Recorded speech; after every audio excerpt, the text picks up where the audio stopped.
lingkungan RT saya, setiap bulannya ada pertemuan warga. Selain membahas perkembangan kampung di situ, juga ada iuran untuk kas kampung. Setelah iuran terkumpul, lalu dipinjamkan bagi siapa yang mau membutuhkan pinjaman. Seandainya dalam 1 bulan pinjam 100.000, mengembalikan tetap 100.000. Tapi apabila dalam pertemuan berikutnya belum bisa mengembalikan, bisa membayar anakannya 3.000, begitu seterusnya sampai bisa mengembalikan uang pokoknya. Pertanyaan, apakah itu termasuk riba? Riba mboten. Riba.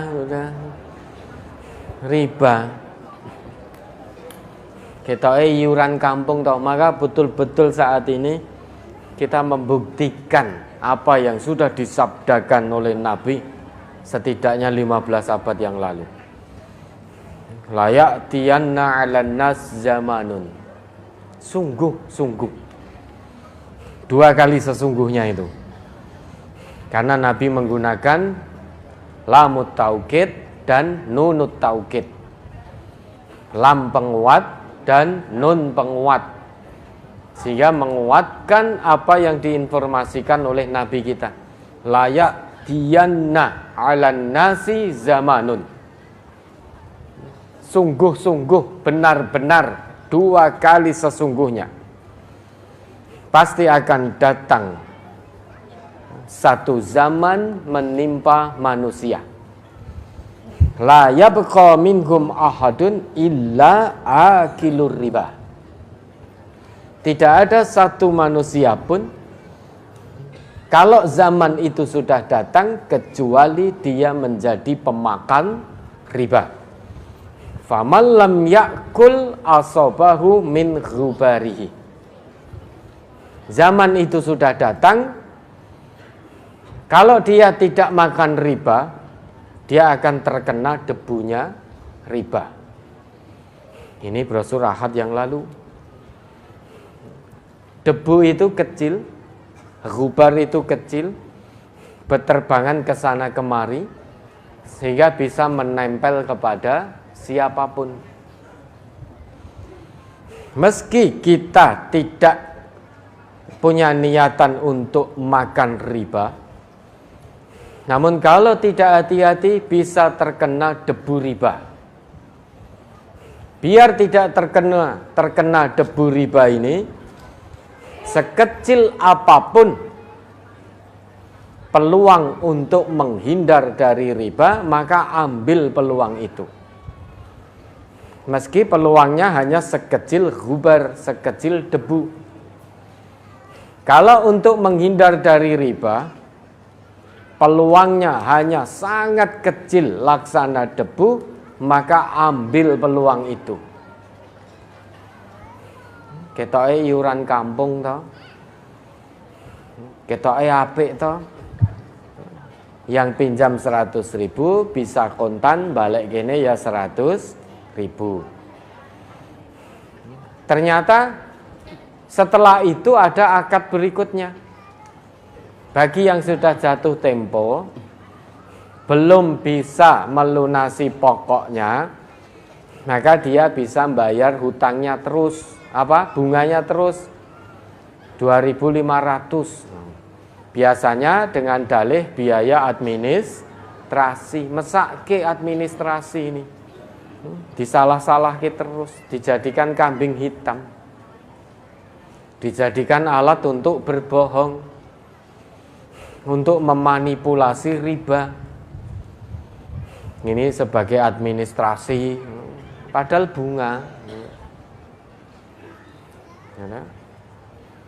Sebetulnya ya ada administrasi tenan, tetapi ada pula yang memanfaatkan kata administrasi untuk menyamarkan riba. Karena kalau terang-terangan ini bunga. Sekarang ini banyak umat Islam yang fitrahnya mengatakan tidak mau dengan bunga. Ya, alhamdulillah, no? Itulah fitrah keimanan, fitrah ketakwaan. Kalau disebut bunga, saat ini di negeri kita banyak umat Islam yang tidak mau. Wah, ini bahaya kalau disebut bunga, umat Islam nggak mau jadi nasabah, bahaya ini, karena mayoritas penduduk di Indonesia ini agamanya Islam. Piye carane disamarkan jadi biaya administrasi. Kasihan yang betul-betul administrasi mesake, jadi ra dipercaya. Lah sehingga bayar anak itu mesak kita, anak ora salah apa-apa, sing salah ibuke, sing salah bapake, tapi sing disalahke anake. Anake nggo tumbal, dibayar, bayar. Itu bunga berbunga. Adha'afam mudha'afah. Bunga berbunga. Nah, bagaimana kita? Ya jangan pinjam. Jangan pinjam. Lah iuran kampung itu satu. Ya iuran boleh, silakan, ini saya iuran di kampung. Tapi iuran saya bukan untuk praktek-praktek riba. Iuran yang saya bayarkan untuk menolong, meringankan orang yang sakit, tetangga yang sakit, untuk membangun selokan, untuk ini, untuk itu, dan lain sebagainya, bukan untuk riba. Udah sampaikan itu. Omong 2.000 pesene tritik-tritik, ya ndak apa-apa. Iuran 2.000 atau 3.000 atau sekali pertemuan 5.000 pesen ndak apa-apa. Kalau yang dititipi tadi juga ngerti agama, yang mengelola dana tadi juga ngerti agama, tentu dia tidak akan melakukan praktek-praktek yang seperti itu. Kalau ternyata podo sama-sama taunya, tetapi alah serapopo, dosa yo ben, riba yo ben, ya berarti itu berjamaah melakukan praktek riba. Ya biar nanti ditanggung akibatnya sendiri-sendiri oleh Allah di hadapan Allah. Biar ditanggung akibatnya di hadapan Allah kelak. Saat nanti Pak RT tidak bisa nolong nanti di akhirat. Oh itu yang dawuh Pak RT ya. Ya Allah, saya sebagai warga kampung yang baik, saya ikut itu program itu karena yang dawuh Pak RT. Saya pekewuh kalau menolak. Karena kalau saya tidak ikut tergabung program itu nanti saya dikucilkan. Saya dianggap tidak bermasyarakat. Dan lain sebagainya, dan lain sebagainya. Oh ya sudah, karena kamu takut diusir dari kampung itu, takut dikucilkan, tapi kamu tidak takut dikucilkan dari surga, tidak takut diusir dari surga, ya sudah, kono nggonmu neraka kono kalau.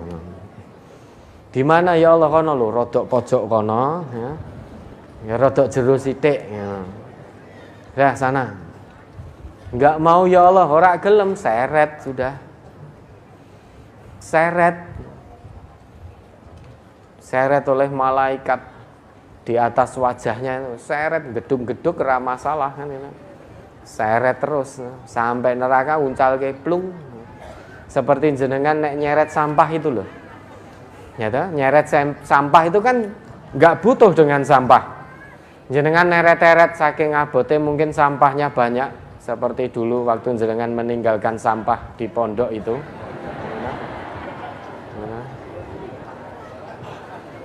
Ketika jenengan meninggalkan sampah di pondok itu, jadi diseret-seret sampahnya sampai tempat sampah ndak dilihat, terus langsung diuncalke ngono wae. Sampai diuncalke blek gitu udah. Setelah itu dibakar, sampahnya dibakar biar nanti bisa diisi yang sampah-sampah yang lain. Gambarannya seperti itu biar mudah. Kita tidak butuh dengan sampah. Maka surga juga tidak butuh dengan pemakan-pemakan riba. Ya dieret-eret ngono wae. Dieret-eret sampai neraka langsung uncalke ngono wae. Enggak dilihat dulu langsung diuncalke. Sama ketika kita ngeret-ngeret sampah sampai tempat sampah langsung kita buang gitu saja. Nah, maka jangan tertarik dengan hal-hal yang seperti itu. Memang tampak menyenangkan, ada hasilnya, ada uangnya, memang betul ada uangnya. Tetapi kesenangannya sangat-sangat menipu. Mata'un qalil, mata'ul ghurur. Sedikit menipu, wa ma indakum yanfadu, pasti sirna binasa. Sedangkan di akhirat itulah kehidupan selama-lamanya. Kalau kita mati, kita tinggalkan kehidupan dunia. Kita mati berarti itu langkah awal, pintu gerbang pertama untuk kita menjalani kehidupan yang sesungguhnya, kehidupan yang abadi, panjang tanpa tepi, panjang tanpa kesudahan. Pintu gerbangnya adalah kematian. Begitu kita mati, berarti kita memasuki pintu gerbang kehidupan yang sangat-sangat panjang. Begitu kita mati, tinggalkan dunia, berarti kita masuk pintu gerbang untuk mengarungi kehidupan yang sangat panjang. Kalau kita tinggalkan dunia ini dengan husnul khotimah, maka dalam kehidupan panjang nanti yang abadi, kita tidak akan pernah merasakan lelah, tidak akan pernah merasakan sedih, tidak pernah merasakan sakit, letih, jenuh, jemu, menderita, dan lain sebagainya. Karena min ahlil jannah, tempat istirahat kita dalam kehidupan panjang yang abadi adalah surga. Surga itu tidak akan merasakan sakit, jenuh, lapar, haus, tidak akan pernah merasakan sengsara, menderita, ngantuk, adanya seneng terus. Seneng sampai kapan? Selama-lamanya. Abadan abidin alal abad. Selama-lamanya tanpa tepi, tanpa ujung. Kalau kehidupan dunia ini ada tepinya, ada ujungnya, ada selesainya. Kapan? Saat kita mati, maka selesai kehidupan dunia. Tapi kehidupan akhirat, kampung halaman kita yang abadi, itu tidak ada lagi namanya mati. Nah, selama-lamanya di situ. Kalau di surga ya selamanya di surga dengan penuh kenikmatan. Seret masuk neraka jadi penghuni neraka, ya sudah selamanya di situ. Sampai nanti ada unta masuk lubang jarum. Mungkin tidak unta sebesar itu, lubang jarum sekecil itu. Tiba-tiba untanya berobos, itu bisa enggak? Oh bisa kalau Allah berkehendak. Apakah mungkin Allah menghendaki nanti di sana lubang jarumnya jadi sak gede-gede unta? Untane jadi sekecil-kecil lubang jarum. Apa mungkin? Tidak mungkin. Selama di dunia unta sebesar itu, lubang jarum sekecil itu, ya selamanya ya begitu. Kalau Allah sudah membuat satu ketetapan, tidak akan mengalami perubahan. Kita tidak akan pernah dapati ketetapan Allah, sunnatullah mengalami perubahan, mengalami pergantian. Maka pilihlah tempat istirahat terakhir kita nanti di kampung halaman yang abadi sejak di dunia ini. Mau istirahat dengan nyaman, tenang, senang terus, maka ditempuh jalannya sejak di dunia. Jalan pulangnya ditempuh.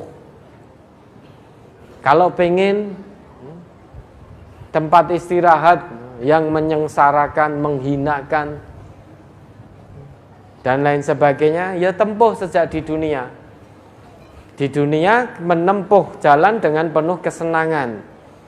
Namun di kampung halaman yang abadi yaitu kampung akhirat, tempat istirahatnya tempat yang menyengsarakan. Sebaliknya, tempat istirahat abadi itu yang menyenangkan harus ditempuh sejak di dunia dengan bersusah payah. Hal-hal yang tidak menyenangkan dulu, usahanya tidak menyenangkan, boseni. Jenengan ngaos begini 3 jam 4 jam kayak ora diakhiri-akhiri. Ya toh? Wis boyoan wis ini. Itu kan membosankan. Tapi sabar. Sabarnya hanya 1,5 jam 2 jam lah kalau menurut waktu Allah. Usia kita terbatas. Sabar, boyoan sedikit tidak apa-apa ya. Sabar. Nanti di sana jenengan tempat istirahatnya yang kekal abadi, menyenangkan, boten mungkin boyoan melih. Nah, ditempuh sejak di dunia, silahkan dipilih. I'malu ma syi'tum, berbuatlah sekehendak hatimu. Pilih tempat istirahat yang menyenangkan abadi, tempuh jalan yang tidak menyenangkan sejak di dunia.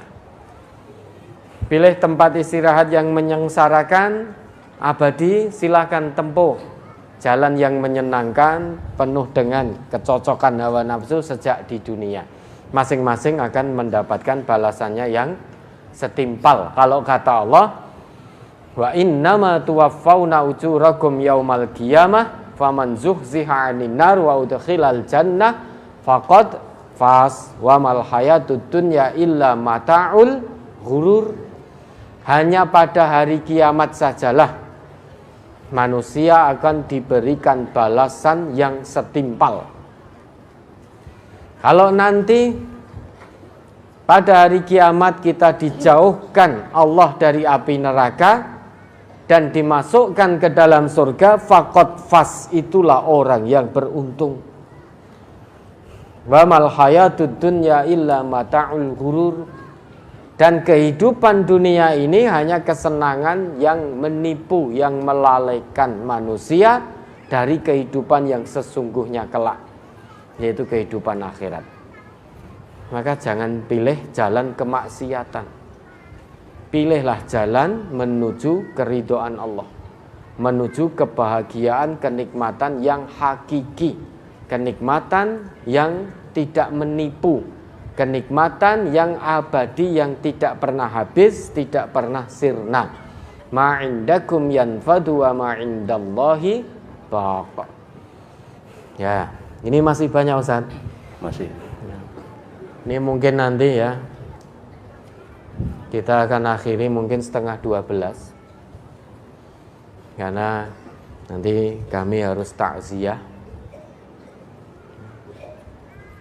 almarhum Kiai Haji Dian Nafiq. Kami harus takziah. Beliau ini salah satu pengurus Nahdlatul Ulama Jawa Tengah, pengasuh pondok pesantren Al-Mu'ayyad Windan Makam Haji ya, dan juga ketua RMI Rabithah Ma'ahid Al-Islamiyah PBNU. Mari kita doakan beliau dulu. Allahumma ighfir lahu warhamhu wa'fu anhu wa'afihi wa akrim nusulahu wa wasi' madkhalahu wa khsimhu bima'in wa sawtin wa baratin wa nakki minal khotoya kama yunaqas sabul abiyatu minat danas wabtil mutarun khairan min tarihi wa ahlan khairan min akhli wa zawjan khairan min zanzi wa kibinatan qabri wa adzabannar. Ya, mudah-mudahan diampuni dosa-dosanya oleh Allah, ditempatkan dalam jannahnya. Ya, nanti akan kita akhiri 11:30 karena pemakaman beliau jam 1. Ya, ada lagi? Sesungguhnya riba itu pada hutang piutang. Bagaimana hukumnya? Ada orang yang jual bibit jagung, kalau kontan 100.000 per kilogram, kalau bayar saat panen 110.000 per kilogram. Apa termasuk riba yang demikian? Kemudian yang kedua, kredit pembelian barang, contohnya HP lewat aplikasi, yaitu diangsur 6 atau 12 bulan. Apakah itu masuk ke dalam riba? Contoh cash 1.800.000, kemudian 6 bulan dikalikan 350.000 menjadi 2.100.000. Karena saya ada keinginan angsuran yang lain, atau beli sekarang bayar 1 bulan lagi harganya tambah. Ya, ini dua pertanyaan mirip, ya. Beda-beda tipis antara kredit dan bayar tempo. Bibit jagung maka harus qabdus tamannya ditetapkan dulu, pilih salah satu. Kalau memang kontan cash 100.000, kalau nanti panjenengan bayarnya saat panen 110.000 per kilo, pilih salah satu, mana yang dipilih? Misalkan penjual punya dua harga, antara harga cash dan harga tempo. Kalau bibit jagung saat ini cash jenengan 100.000 per kilo. Tapi kalau jenengan nanti bayar saat panen 110.000 per kilo. Lah pembelinya pilih mana? Kalau pilih saat panen berarti itu tempo. Maka nanti 110.000 per kilo. Tidak boleh saat panen kemudian pembelinya ngeyel, wes pokoknya 100.000 per kilo. Karena ini harganya kan sak tenane 100.000 per kilo toh kalau saya cash. Karena hasil panennya takut terkurangi. Kalau memang kesepakatannya tempo berarti bayar saat panen, itu berarti 110.000. Itu sudah qabdus tamannya sudah. Maka 110.000 per kilo. Dia bayar tempo. Harganya sudah disepakati. Kalau pilih cash, ya cash, beli cash 100.000. Begitu pula HP melalui aplikasi tadi. Kalau cash 1 juta, kalau tidak cash 2 juta dalam 1 tahun misalkan. Boleh enggak? Boleh, itu kredit. Itu kredit, boleh, itu taksid baik, bid taksid, jual beli kredit. Ya, ada lagi.